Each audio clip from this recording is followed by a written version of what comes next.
Live from our 7 Tasmania studios, your nightly news with Kim Miller begins now.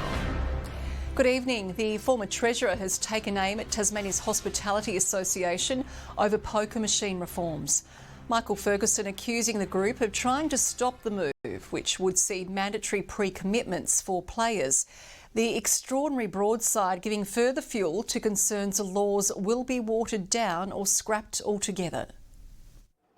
They're the poker machine reforms taken to the last 2 elections. Now, accusations the state's leading hospitality association is holding up the changes. Clear acknowledgement that the THA are determined to kill the pokies cart and have been working towards that behind the scenes for quite some time. Former Treasurer Michael Ferguson penning a fiery op-ed in the Mercury, accusing the association's chief, Steve Auld, of trying to discredit essential and overdue reforms to the poker machine industry, saying he was restrained well, Treasurer, in refuting Mr Auld's claims, but that as a backbencher, he's not prepared to sit idly by to appease those venues who are massively profiting from the misery of Tasmanian families. He knows more than anyone, and he made it clear the power of the pokies lobby and the influence it has on Liberal and Labor politicians. A review is underway, but there are questions about what the state government's hoping to achieve by it. It's pretty clear now that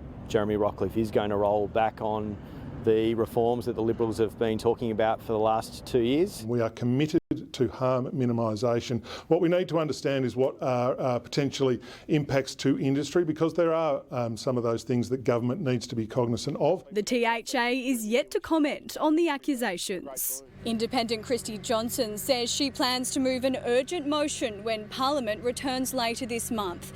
She's calling for the pokey cards to be introduced as originally intended.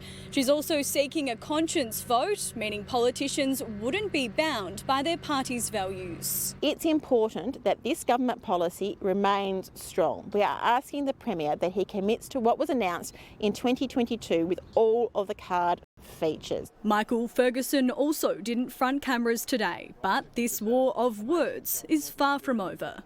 Ruby Cairns, 7